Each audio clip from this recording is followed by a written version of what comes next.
શું કામ? તો કે ભીમની ગદાઓથી એને ઘણો બધો માર માર્યો છે, ઘણી બધી હાનિ થઈ છે. દ્રોણ પુત્ર અશ્વત્થામા કહે છે કે તે નહીં તો વાંધો નહીં, પણ હું તારો મિત્ર છું. પાંડવોની સામે તારો બદલો હું લઈશ. પાંડવોના શિર છેદન હું કરી નાખીશ. અને એક વખતની રાત્રિએ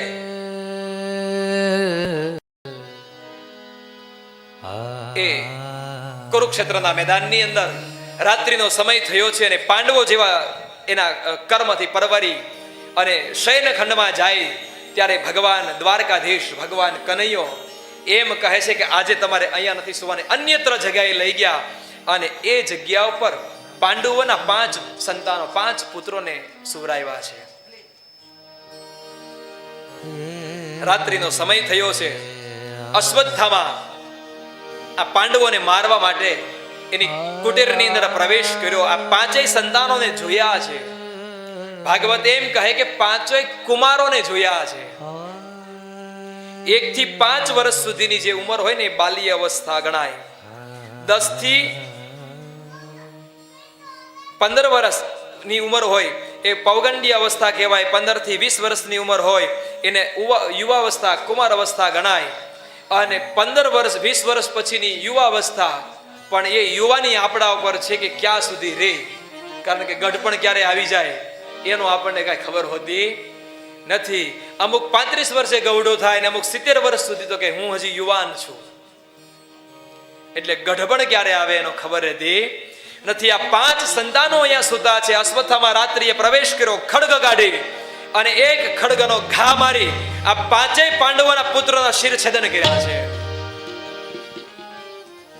એ મસ્તકોને એ વાળ પકડી એ હાથમાં લઈ અને દુર્યોધન પાસે આવીને કહે છે કે લે આ તારા દુશ્મનોના શિર લઈને આવ્યો છું, શિર છેદન કર્યા છે. દુર્યોધન વિચાર કરતો થાય કે એટલા દિવસથી યુદ્ધ કર્યું છે, અમારા અનેક યોદ્ધાઓને માર્યા છે, એટલી વારની અંદર આ 5ને આ ન બની શકે. જેવા શિર એ મસ્તક હાથમાં લઈને દબાવે, જેમ ફૂગો ફૂટે ને સાહેબ, એ મસ્તક ફૂટી ગયા છે. મસ્તક ફૂટ્યા એટલે એ મનની અંદર ખબર પડી ગઈ. વિચાર કરે કે સાહેબ પાંડવોના આવા શિર એટલા પોચા હોય જ ન શકે, તમારી કઈક ભૂલ થાય છે. અને જેવો એની સામે દ્રષ્ટિ કરે, હાહાકાર થઈ ગયો છે સાહેબ. એના નીચેથી જમીન ખસી ગઈ છે. અશ્વત્થામાને કહે છે કે તમે શું કર્યું? અમારા કુળનો નાશ કર્યો. આ પાંડુ પુત્રો તો અમારું કુળ છે સાહેબ. અમારી પાછળ કોઈ શ્રાદ્ધ કરવા વાળો નથી રહ્યો. આ તમે શું કર્યું? આવું ઘોર કૃત્ય કર્યું છે. હવે અશ્વત્થામાને પણ મનમાં વિચાર આવ્યો કે મારાથી ન કરવાનો કર્મ થઈ ગયું છે. બીજા દિવસની સવાર થઈ, એ પર્ણકુટીરની અંદર જાય તો લોહીના ખાબોચિયા ભરેલા છે. આ બાજુ દ્રૌપદીને ખબર પડી કે તમારા 5 સંતાનોનું શિર છેદન થયું છે. અતિ રુદન કરે છે, હાહાકાર કરે છે. પાંડવો પણ ત્યાં આવ્યા છે.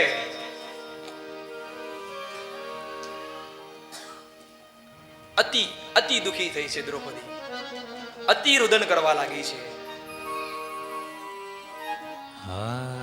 છતાંય સાહેબ એ માં છે ને, એ પોતાના બાળકોનું શિર છેદન જોઈ વિલાપ કરવા લાગી છે. મનમાં વિચાર કરે,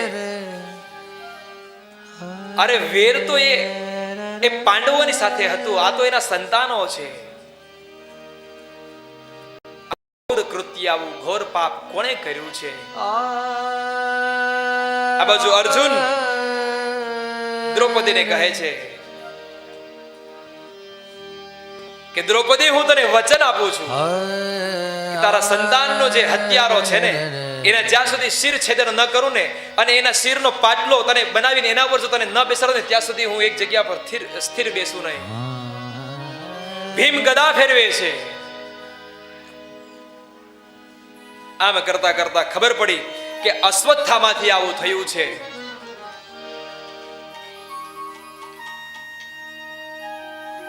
અને અર્જુન રથ લઈ અને એ અશ્વત્થામાને મારવા માટે નીકળે છે.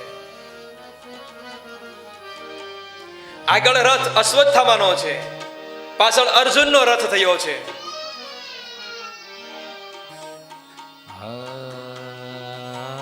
જેમ આ બાજુ મહાભારતનું યુદ્ધ ચાલતું હતું ને, એવું જ ઘમાસાણ અહીંયા યુદ્ધ થવાનું છે.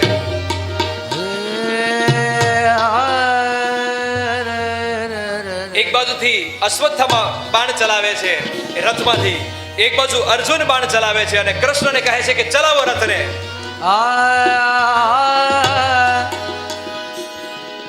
યુદ્ધ કરતા કરતા કરતા આગળ જાય ને અર્જુનનું એક તીર એવું છૂટે, અશ્વત્થામાના રથના એ પૈડાને એ તીર વાગે છે, બાણ વાગે અને એનો રથ ભાંગીને ભૂકો થાય છે. પણ અર્જુન છે, અશ્વત્થામા રથમાંથી નીચે ઉતરી અને પગે આગળ દોડવા લાગ્યા છે. એટલે અર્જુન આદેશ કરે છે કે ભગવાન કનૈયાને કહે છે કે દ્વારકાધીશ રથને ઉભો રાખો. શું કામ કે દુશ્મનની પાસે રથ નથી. એ યુદ્ધમાં ધર્મ હતો અને આજે તો કે બધાય ધર્મની અંદર આપણે યુદ્ધ કર્યા છે. નીચે હોય અને હું રથમાં ઉભો રહી અને યુદ્ધ કરું તો હું અર્જુન ન કહેવાવ. અર્જુન પણ રથમાંથી નીચે ઉતરી અને એની પાછળ ગાંડીવ લઈને દોડે છે. બંનેની વચ્ચે ઘમસાણ યુદ્ધ જામે છે. બંને સામા એ બાણોની વર્ષા કરે છે. આમ કરતા કરતા અર્જુન એકદમ નજીક આવે અને અશ્વત્થામાની પાસે બસવા માટે કાંઈ રસ્તો નતો, બીજો કોઈ સંહારો નતો. એ આંખ બંધ કરી મંત્ર ભણી અને બ્રહ્માસ્ત્રનો પ્રયોગ કરે છે.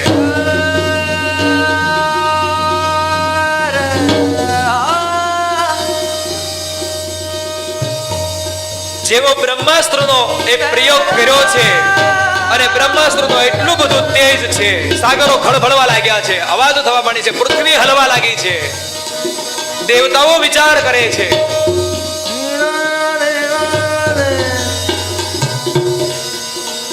અશ્વત્થામાએ એ બ્રહ્માસ્ત્ર છોડ્યું અને બ્રહ્માસ્ત્રનો એટલું બધું તેજ છે. અર્જુન બળવા લાગ્યા છે. અર્જુન દેખાતું નથી. ભગવાન કનૈયાને કહે છે કે પ્રભુ હવે તમે બચાવો. અને ભગવાન કનૈયો કહે છે કે તારા ગુરુએ તો તને છોડતા અને પાછું વાળતા બંને શીખવાડ્યું છે. બ્રહ્માસ્ત્રને છોડ એની સામે. શું કામ તો કે અશ્વત્થામાને ખાલી છોડતા આવડે છે ને પાછું વાળતા નથી આવડતું. અર્જુને મંત્ર ભણી અને બ્રહ્માસ્ત્રનો સામે પ્રયોગ કર્યો છે. એક બાજુથી અશ્વત્થામાનું બ્રહ્માસ્ત્ર, બીજી બાજુથી અર્જુનનું બ્રહ્માસ્ત્ર. પૃથ્વી ઉપર એટલો બધો તેજ થયું છે અને બંને એ બ્રહ્માસ્ત્ર જ્યારે આકાશમાં જ્યારે ટકરાણા એવો ભયંકર નાદ થયો છે, ભયંકર અવાજ આવ્યો છે. રાક્ષસો કાપવા લાગ્યા છે, દેવતાઓ ધ્રુજવા લાગ્યા છે. અર્જુને મંત્ર ભણી અને બંને બ્રહ્માસ્ત્રને પાછા લઈ અને અશ્વત્થામાને ત્યાં પકડ્યા છે. બંધી બનાવી અને એ દ્રૌપદીની પાસે લઈ આવ્યા છે.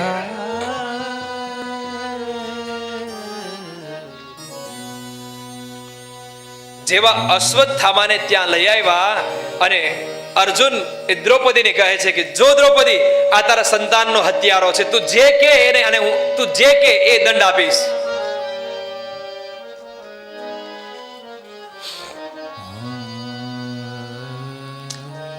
દ્રૌપદીએ જેવી આંખ ઉગાડીને સાહેબ અશ્વત્થામાને જોયા છે. જોતાની સાથે જે વીરભાવ હતો એ બદલાણો.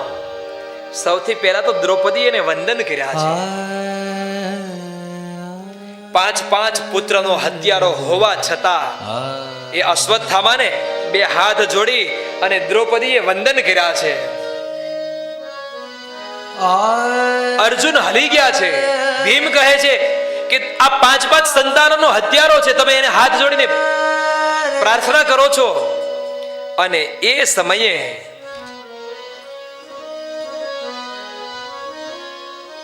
દ્રૌપદી કહે છે પેલા તો એ બ્રાહ્મણનું સંતાન છે.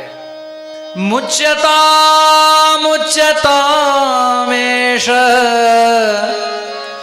બ્રાહ્મણો નિતરામ ગુરુ મુચ્યતામેશ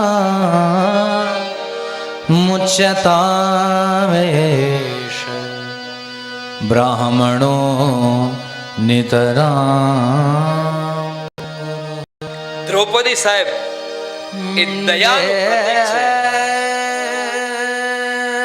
બે હાથ જોડી વિનંતી કરી અને કહે છે મુચ્યતામ મુચ્યતામ એષઃ, બ્રાહ્મણનો પુત્ર છે અને પેલા તો છોડી દ્યો.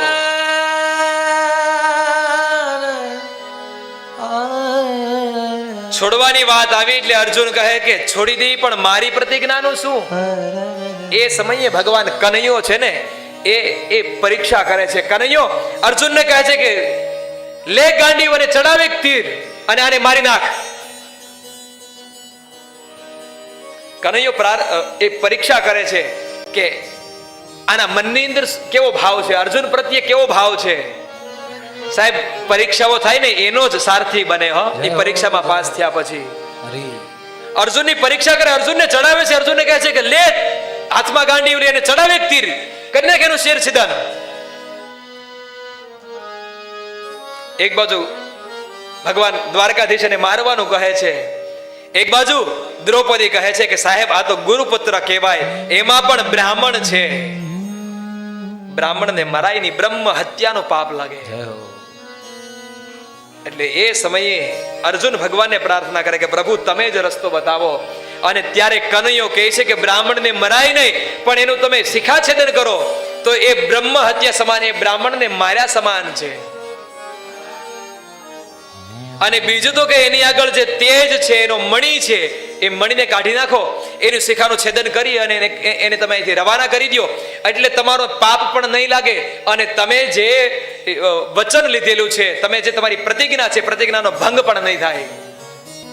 અશ્વત્થામાનું શિખાછેદન કર્યું, એનો મણી લઈ અને એને રવાના કર્યા છે. શું કામ? તો કે દ્રૌપદી યાજ્ઞા કરી. દ્રૌપદી કહે છે કે એક માં એક સંતાનના વિલાપમાં રડે છે. મારા પાસે તો તમારા જેવા 5 પતિઓ છે. સાહેબ આની માં કૃપી પાસે તો એના બાપનો છાયો પણ એના પતિનો પણ છાયો નથી. એનો એકનો એક આધાર આ એનો છોકરો છે. આ ભાવ સાહેબ એક માતા, એક માં જ સમજી શકે. એટલા માટે એને દયાનું પ્રતીક કીધું છે.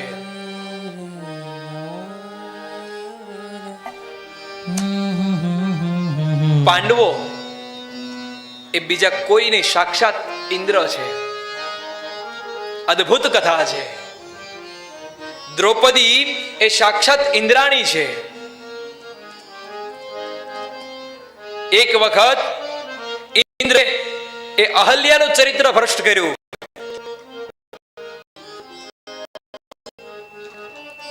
એટલે પ્રજ્ઞા અને રૂપ જતું રહ્યું. એના પછી દ્વષ્ટાનો પુત્ર એક બ્રાહ્મણનું હત્યા કરે છે ઇન્દ્ર. એ બ્રાહ્મણની હત્યા કરી એટલે બળ, યશ અને ઐશ્વર્ય, યશ, બળ અને ઐશ્વર્ય, આ 5 વસ્તુ ઇન્દ્રમાંથી જતી રહી.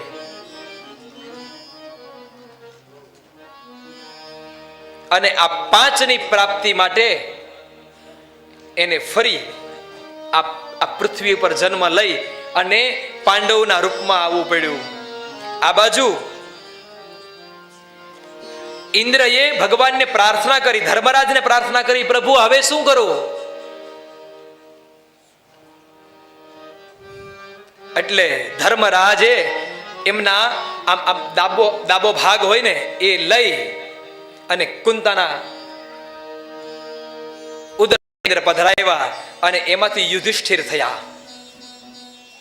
ફરીથી પવનદેવને પ્રાર્થના કરે, ફરીથી આ બાજુનો ડાબા ભાગનો એક હાથ ફેરવી અને ડાબો ભાગ ફરી અંદર પધરાવે છે અને એમાંથી ભીમ થયા.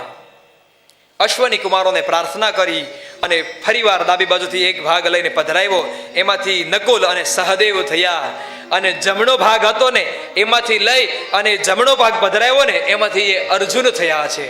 એટલા માટે દ્રૌપદીએ વધારે પ્રેમ તો કે અર્જુનને કર્યો છે.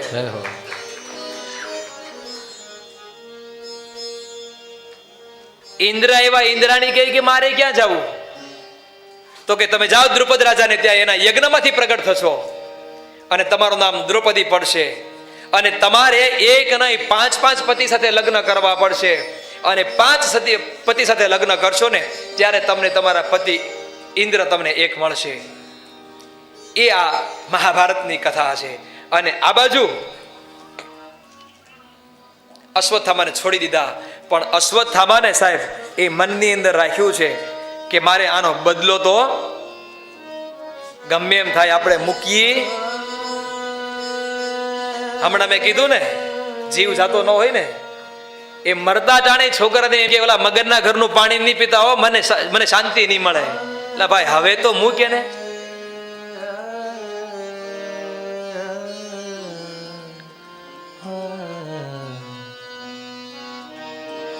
આ બાજુ પ્રભુ દ્વારકા જવા માટે રજા લે છે. અને એ સમયે રથ તૈયાર કર્યો, એક પગ રથમાં મૂક્યો અને એ સમયે એક કન્યા દોડતી દોડતી આવી અને ભગવાનના પગ પકડ્યા છે. પાહી પાહી મહાયોગિન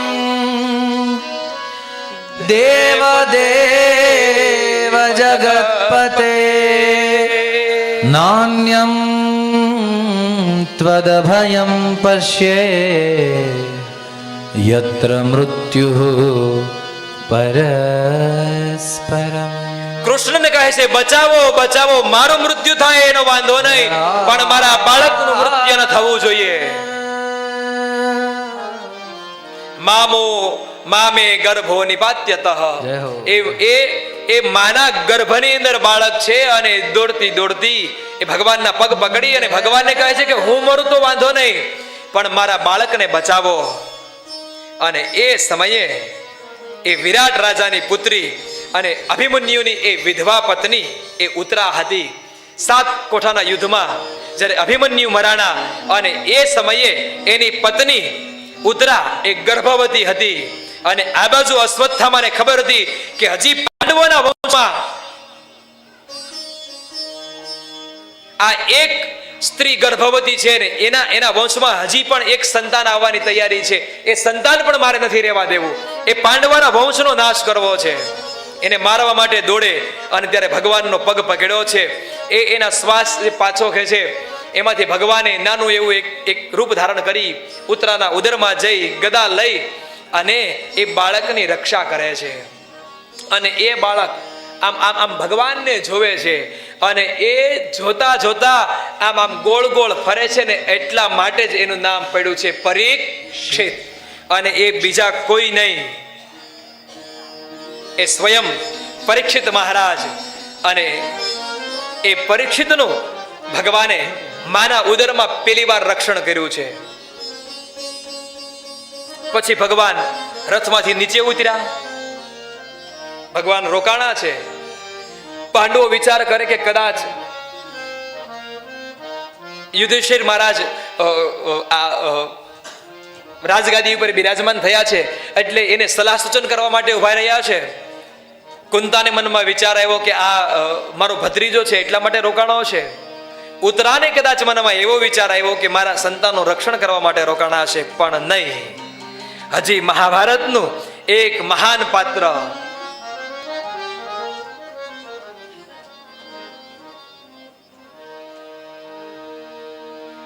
મહાભારતનું એક મહાન યોદ્ધા અને એની પ્રતિજ્ઞા માટે પ્રભુ રોકાણા છે.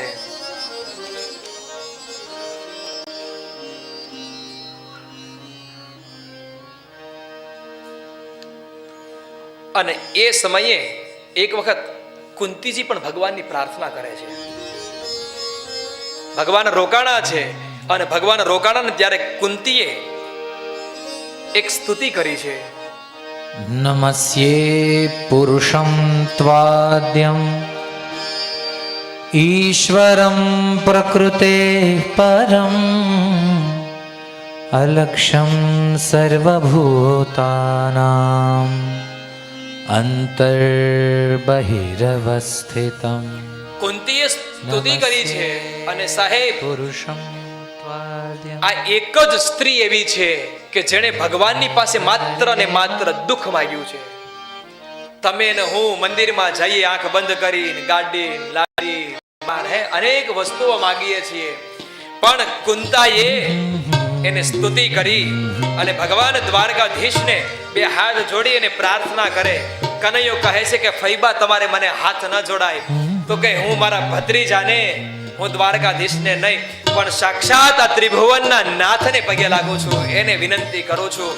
અને જ્યારે જ્યારે કુંતા કહે છે કે અમને જ્યારે જ્યારે તકલીફો પડી, મારા સંતાનોને જ્યારે જ્યારે તકલીફ પડી, ત્યારે ભગવાન તમે એક છાયા રૂપ આવી અને અમને દર્શન આપ્યા છે. પ્રભુ તમે લાક્ષા ગૃહમાંથી અમને બચાવ્યા છે, તમે કૌરવના યુદ્ધમાંથી અમને બચાવ્યા છે. જ્યારે જ્યારે અમને વિપત્તિ પડી, જ્યારે જ્યારે અમને દુઃખ પડ્યું, જ્યારે જ્યારે અમને તકલીફો પડી ને, ત્યારે પ્રભુ તમે અહીંયા પધાર્યા છો. તે પ્રભુ તમે મારા જીવનને દુઃખોથી ભરી દો.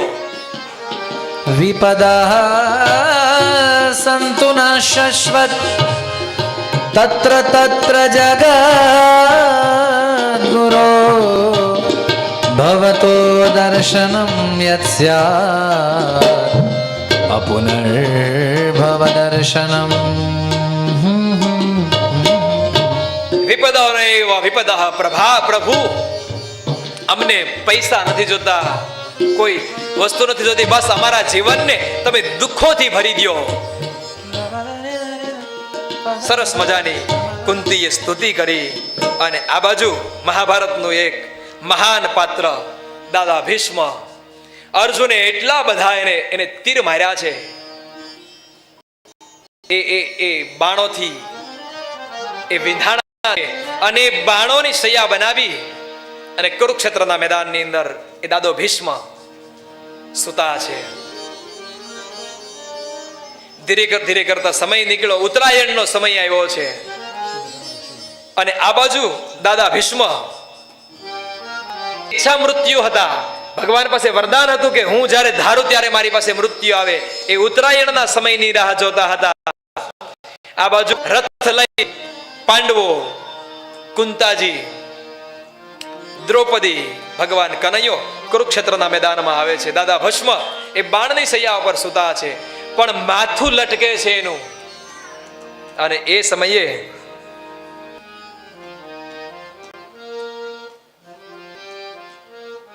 જે મેદાનમાં કુરુક્ષેત્રના મેદાનમાં આવ્યા ને રથ લઈને, એની સાથે ઘણા બધા સંતો મહંતો પણ પધાર્યા છે, ઘણા બધા ઋષિમુનિઓ પધાર્યા છે, નારદ પધાર્યા છે, વેદ વ્યાસજી આવ્યા છે, એના શિષ્યોને લઈ રેણુકાસ્ત આવ્યા છે, પરશુરામ આવ્યા છે, ઇન્દ્રદુમ આવ્યા છે, ત્રેતા આવ્યા છે, મત્સ્ય આવ્યા છે, ગૌતમ આવ્યા છે, અત્રિ આવ્યા છે, કૌશિક આવ્યા છે.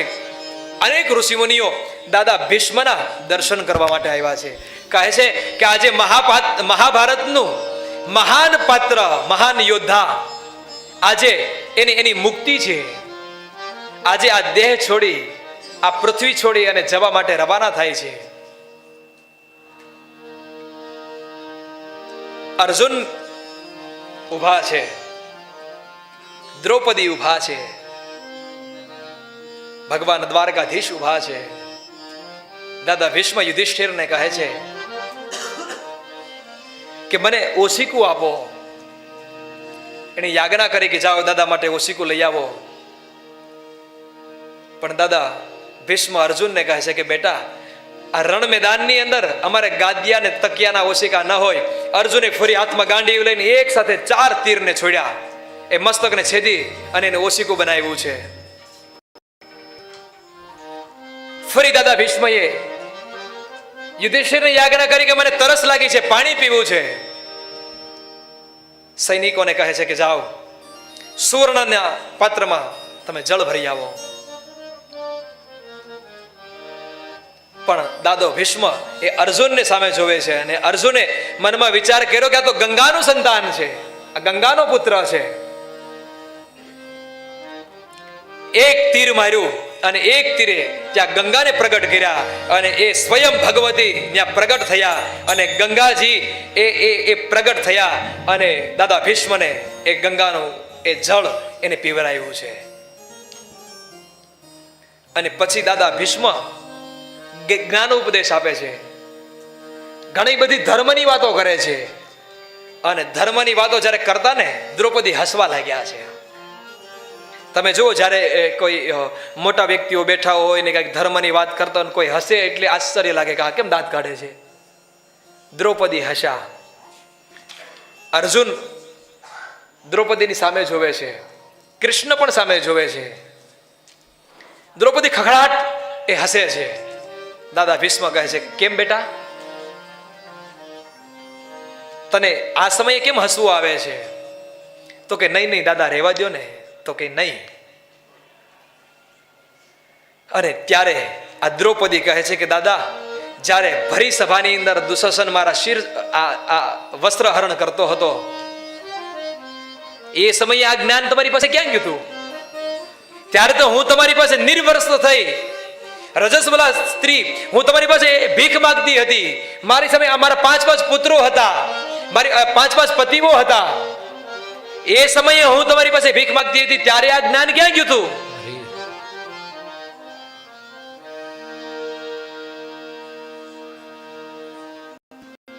એ સમયે એ કહે છે કે કૌરવના ઘરનું અનાજ ખાધું હતું ને મેં, મારા પેટમાં અનાજ હતું એનું, અને અનાજ હતું ને એટલા માટે આ મારું જ્ઞાન પ્રગટતું નહોતું.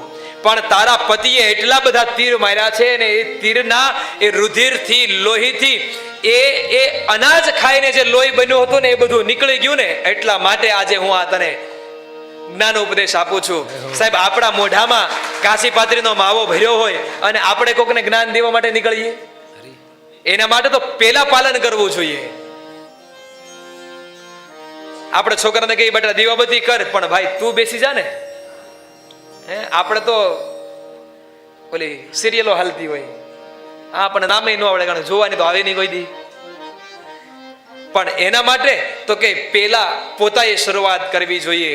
અને સાહેબ, જેવું અન્ન ખાવ ને એવો જ ઓટકાર આવે, આ શાસ્ત્ર કહે છે અને આ ભાગવતમાં બતાવ્યું છે. એ કૌરવનું અનાજ ખાધેલું હતું, એ લોહી બની અને નીકળી ગયું છે.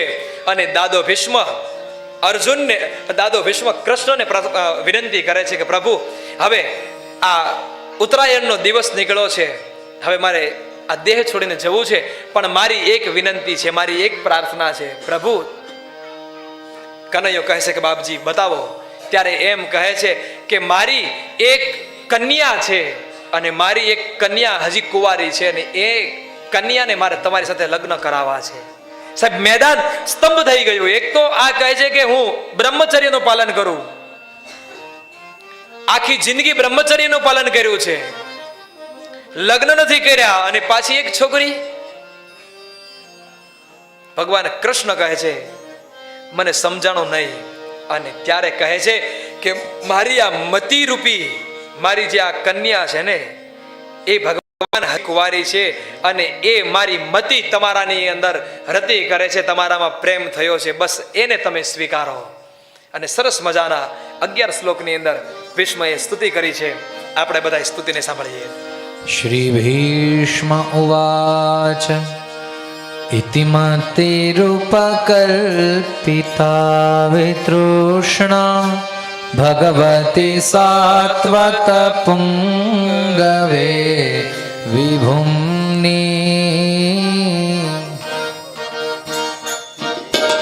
ઇતિમતિરૂપકલ્પિતા વિતૃષ્ણા ભગવતી સાત્વત પુંગવે વિભુમ્ની. સ્વસુખમુપગતે ક્વચિદ વિહર્તું પ્રકૃતિમુપેયુષી યદ્ભવ પ્રવાહ. ત્રિભુવનકમલં તમાલવર્ણં રવિકરગૌરવરામ્બરં દધાને. વપુરલકકુલાવૃતાનાબ્જં વિજયસખેરતિરસ્તુ મે નવદ્યા. યુધિતુરગરજો વિધૂમ્રવિશ્વ